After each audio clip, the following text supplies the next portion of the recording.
మన రాష్ట్రం తలరాతను మార్చే ముచ్చట్లు, చర్చలు ఏమన్నా మాట్లాడుకునే ఏదన్నా ఉన్నదా అంటే అది మన అసెంబ్లీయే.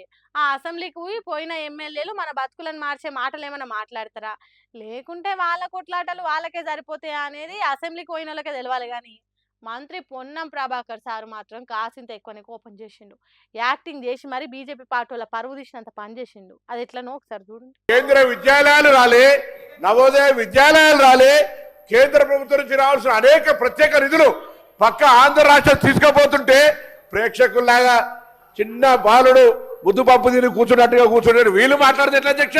ఏంది సారు అంత మాట అంటారు? ఒక్కసారే ముద్దపప్పు తిన్నోళ్ళ తిరగ కూస్తున్నారు బీజేపీ ఎమ్మెల్యేలు అంటే ఫీల్ కాదా సార్? వాళ్ళు నవోదయాలు రాకపోవచ్చు, కేంద్రీయ విద్యాలయాలు రాకపోవచ్చు, సెంట్రల్ సర్కార్ నుంచి రావాల్సిన నిధులు ఆంధ్రప్రదేశ్కు పోయినాయి కావచ్చు, తెలంగాణలో ఉన్న ఏ ఒక్క ప్రాజెక్టుకు జాతీయ హోదా తీసుకురాకపోవచ్చు, మన రాష్ట్రానికి రావాల్సిన ఐటీఐఆర్ గుజరాత్ రాష్ట్రానికి పోయిందే కావచ్చు, తెలంగాణ నుంచే కేంద్రానికి పన్నుల రూపంలో ఎక్కువ నిధులు పోతున్నాయి కావచ్చు.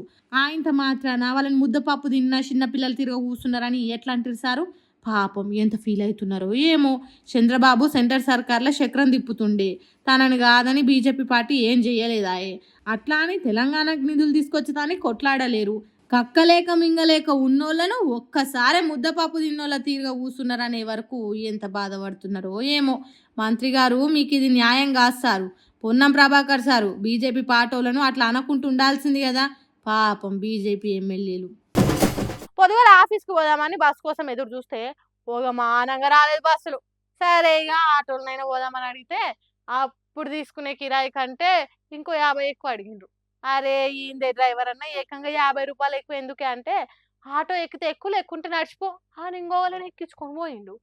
ఎందుకు ఒక్క పూటల మొత్తం మారిపోయిందని ఆలోచన చేస్తే ఇగో గీ ముచ్చట తెలిసింది. అరెరెరే ఏంది ఇది? దేశంలో పెట్రోలు డీజిల్ గ్యాస్ కరువు వచ్చినట్టే కొడుతున్నది కదా.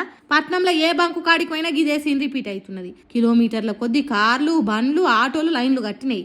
ఇరాన్ ఇజ్రాయెల్ యుద్ధంతో మన దేశానికి రావాల్సిన ఆయిల్ వచ్చుడు బంద్ అయింది. హార్మోస్ జలసంధి కాడ ఇరాన్ దేశం ఇనుపకం చేసినట్టు కట్టడి చేస్తున్నది.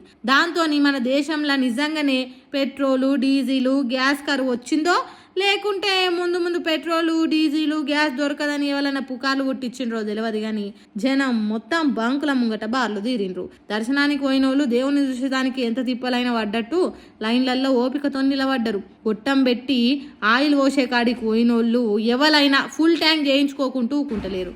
ఏమో ముందు ముందు పెట్రోల్ లేకుంటే ఏడ జావాలే, ఎంతకంత తిప్పల పడాలి. దీపం ఉన్నప్పుడే ఇల్లు చక్కదిద్దుకోవాలన్నట్టు ఛాన్స్ ఉన్నప్పుడే మరింత ఆయిల్ కొంటున్నారు. ఒకళ్ళని చూసి ఇంకొకరు అన్నట్టు ఎగబడిపోతున్నారు పబ్లిక్. గంటల కమానం గ్యాస్ కోసం ఆటోలు లైన్లు కట్టినాయి.